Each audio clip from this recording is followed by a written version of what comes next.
As my name suggests, the grumpy old dog lady, there are times when I am just that, the grumpy old dog lady. And it's particularly when I've had a couple of phone calls from clients or people at training and I want to tear my hair out. There is a joke that I've seen online where it's a school and it goes something like this: hello, you've reached such and such a school. Press 1 if you want to complain about this. Press 2 if your little darling has done this and you're not happy. And it goes all the way down to press 0 and it sort of says don't leave a message. Well, as a dog trainer, we have the same sort of things happening to us. I know my friends can attest to what I'm going to say. I got a phone call the other day from a person. Hello, is that the dog school? Yes. Right, how can I help you? Well, the vet said I must bring my dog, my puppy, to some training. Yes, it fell into the parameters of the age group for my puppy kindergarten class. Then I got the usual, tell me more about the classes, which I'm only too happy to do. This is what we do, this is the course, this is what you'll be learning. And I spend a long time explaining to the person on the phone what we do, the times, everything that's needed. I then get the very standard reply, oh, okay, what happens if I don't come to puppy socialization, puppy kindergarten? Well, I say, I've explained to you all the reasons and the things that we do and why we do them. It would be really worthwhile for you and your dog to attend. Silence. Well, I don't know if I want to attend. Well, can I please take your email address and I will send you the information and then you can make a choice. Dead silence. I'm still not convinced if I want to bring my dog. All right, well, that's up to you. Thank you very much. Then sometimes later, a couple of months down the line, I will hear from that person. They phone me and say, my dog is out of control. I need to bring them to classes. Something starts ringing a bell.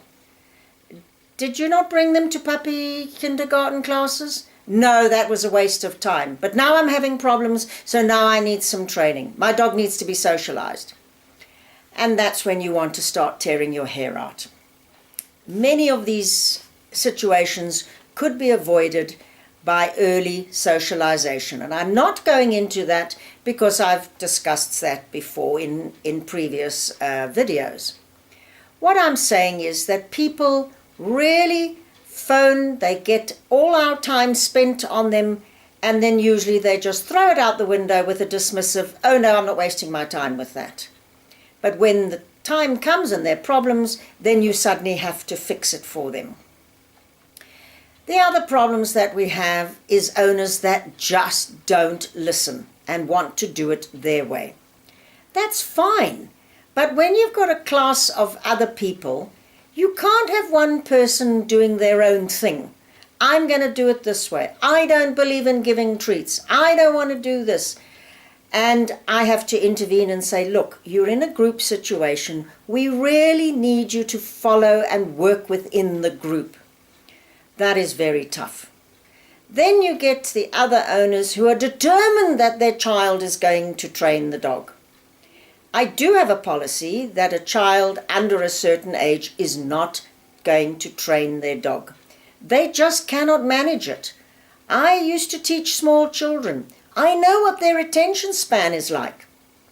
And usually, yes, the dog has been bought for the child, but the child, once that dog is getting bigger and larger, is struggling with it and it's pulling them all over the place, and you're trying to help the child plus the other people in the class, and you want to tear your hair out because I then say to the owner, please come and assist your child. No, the child has to do it. It's their dog. Well, eventually I just get very upset for the child's sake because I cannot hold the whole class back while the child is struggling. I do the best I can, but if the child struggles and the parent is not prepared to stand in and help and assist the child, then I'm sorry, I can only do as much as I can do. And I know that many other trainers have this problem as well. Because these days, the parents want the child to do everything. That's fine if the child can cope with it. If they can't, then the parent has to do the training. Another irritation that I find are these people that phone up and say, I'm interested in training, fine.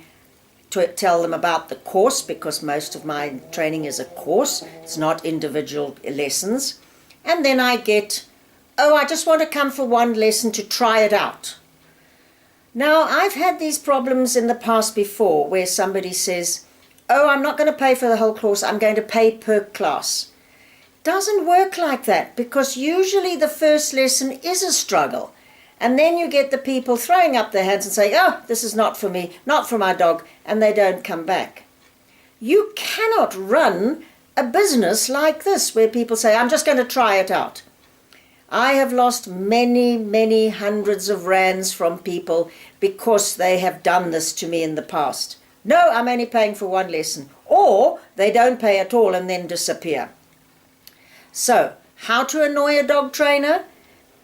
Not being prepared to actually follow with what the dog trainer has, courses, and follow through. The difference from lesson 1 to lesson 4 or 3 is huge. And suddenly there's the dog, it just takes off and it all comes together. But it might not happen in the first lesson. And then you get these people who just throw up their hands, no, not prepared to come back again. And who loses out? We do, the trainer, because the people have not paid for the course. I find that if you pay for a course, you're more likely to stick it out and see the improvement over the weeks. I know many people who've said to me, oh, that first lesson, but look at my dog now. By lesson 6, they're saying, wow, I can't believe the difference in my dog. So, no, we don't charge per lesson, and no, you can't just come and do one lesson and then go off because you just don't feel it's what you want to do. Which also brings me to the fact of the people that phone me and say, oh, I don't want to do a course, I just want to socialize my dog. Well, my training classes are not just a social run around. You don't just come and your dogs all run around together, happy, happy, happy, and that's what you want. It's not what I do. I do the little bit of formal training because dogs need to know walking nicely, a bit of a sit, a down, a come and a stay.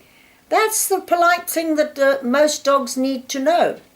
It's not just run around and play and be out of control. I've had many people, in fact one lady was insistent that all she wanted was her dog to socialize.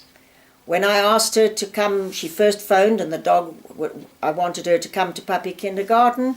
Oh no, I can't do it, we haven't got time for that, I can't do it. Then I got the phone call at about 5 months of age. Oh, my dog was growling when I took it to the vet and the vet said we've got to do something. So I said, well, come to some training class. No, I'm not interested in that. I just want my dog to be social. So you know what I said? Go to a park. Sorry, people in the park, but if that's what the lady wants, go to a park. She's not interested in anything that we're going to do. She never listened to me. I gave her all the advice. In fact, I spent hours on the phone with her. But all she wanted was, I want my dog to be social, but I'm not interested in classes. Then I'm afraid, go to a daycare or go to a park.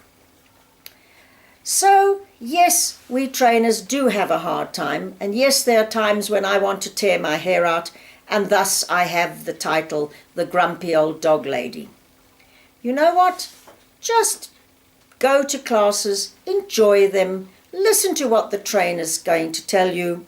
You will find success. There's a lot of great training these days, a lot of praise, a lot of love. You and your dog could get hooked for life, as some of my people keep coming back. They've been coming for years. Otherwise, you just come, you train your dogs, you have some fun together, and that is the end of the training side.